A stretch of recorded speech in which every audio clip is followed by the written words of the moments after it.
Assalamualaikum warahmatullahi wabarakatuh. Saya dan teman-teman saya akan mewawancarai Abang Robi, di mana Abang Robi ini alumni Teknik Informatika angkatan 2020 dan bekerja di bidang IT, dan di mana tugas ini untuk memenuhi mata kuliah etika profesi. Mungkin untuk mempersingkat waktu kita akan langsung masuk ke pertanyaan. Mungkin untuk bisa perkenalan dulu Abang sedikit sebelum pertanyaan. Ya, baik. Halo kamera. Ayo, halo. Perkenalkan nama saya Robi Ridobila. Saat ini saya bekerja di bidang IT, lebih tepatnya itu untuk IT support. Tapi kalau untuk detailnya itu di bagian infrastruktur, server dan juga jaringan di salah satu institut pendidikan. Itu aja mungkin perkenalan dari saya. Oke, baik. Kita lanjut ke pertanyaan yang pertama. Mungkin untuk pertanyaannya Bang Robi, yaitu terkait apa peran etika dalam praktik profesional di bidang IT. Oke, baik. Untuk peran etika dalam praktik profesional di bidang IT itu, yang pertama itu adalah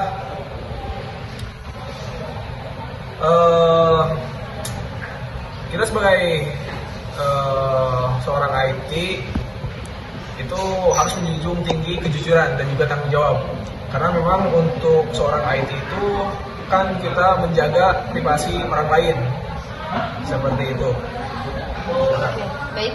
Untuk selanjutnya, pertanyaan kedua yaitu bagaimana seorang profesional IT dalam menyikapi permintaan akses ke data pelanggan oleh pihak ketiga tanpa persetujuan pengguna. Tentunya sebagai seorang IT yang memang pekerjaan saya itu adalah ada di bagian server ya.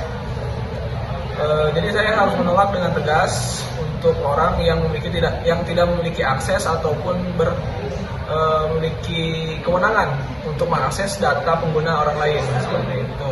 Oke, baik. Oke Bang, lanjutin pertanyaan dari Jihan ya. Mungkin dari saya sendiri, apa saja sih prinsip-prinsip dasar etika profesi yang harus dijunjung oleh tenaga ahli IT? Itu sih Bang.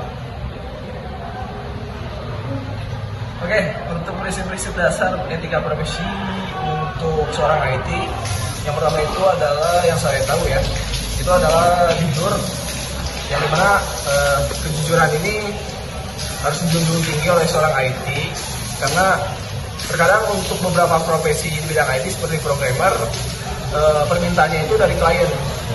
Jadi klien meminta untuk pembuatan sebuah website contohnya, dan untuk pekerjaannya itu harus jujur, harus sesuai dengan permintaan juga si klien. Kemudian selain jujur juga tanggung jawab, karena beberapa situasi mengharuskan seorang IT untuk mengambil keputusan secara cepat dan juga tepat. Kalau misalkan ada permasalahan, itu berarti ada tanggung jawab si IT tersebut. Ya, seperti itu. Kemudian tak lupa seorang IT juga harus selalu mengikuti etika dan juga norma yang berlaku ataupun regulasi yang ada di sebuah instansi. Itu. Oke, lanjutnya Bang ya. Untuk pertanyaan kedua, bagaimana sih cara memastikan transparansi dan akuntabilitas dalam pengelolaan sistem informasi dan komunikasi?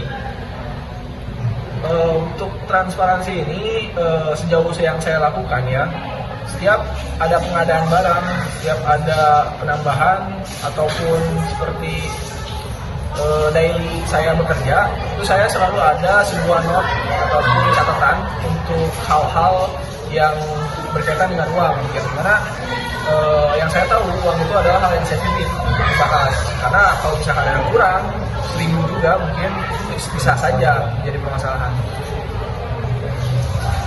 Ada lagi Bang? Sudah aja itu untuk transparansi ya. Pertama dulu ya Bang, nama saya Fajar Widianto.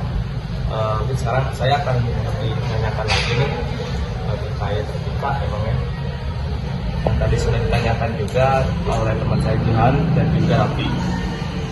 Pertanyaan selanjutnya Bang, apa tindakan etis yang seharusnya dilakukan jika seorang teknisi IT menemukan celah keamanan dalam sistem perusahaan?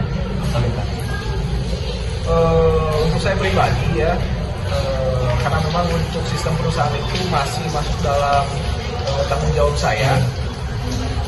Tentunya yang pertama yang harus saya lakukan itu adalah mencatat di bagian mana celah itu ada.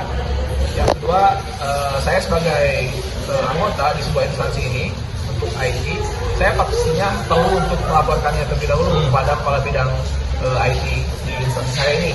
Yang kedua yang harus saya lakukan adalah melihat bagaimana seorang kepala departemen saya untuk memberikan arahan. Kalau misalkan beliau mengatakan bahwa silakan dibenerin aja langsung, maka hal yang saya lakukan udah jelas, saya harus memperbaiki itu.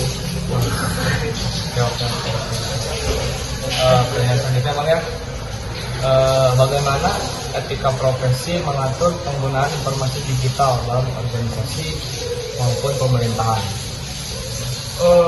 Untuk bagaimana etika profesi mengatur, itu seperti yang saya katakan di pertanyaan sebelumnya, yang dimana etika profesi ini ada kejujuran, kemudian ada integritas. Dari poin ini pun kita sudah melihat bagaimana caranya kita untuk bertindak, yang dimana untuk dilakukan pengaturannya itu adalah selama kita melakukan pekerjaan kita sesuai dengan etika profesi ini, maka tidak ada hal yang perlu ditakutkan terkait pekerjaan kita yang sekarang ini. Itu aja mungkin. Sebelumnya terima kasih Bang sudah menjawab tentang mengenai etika profesi yang sekarang profesi Abang sedang lakukan. Ya, terima kasih sebelumnya. Mohon maaf jika ada salah kata. Ya, maaf banget. saya kalau misalnya Dagangan juga ya, kita nanti ketemu ya. Jangan Ya, alhamdulillah. Mungkin rezekinya kita.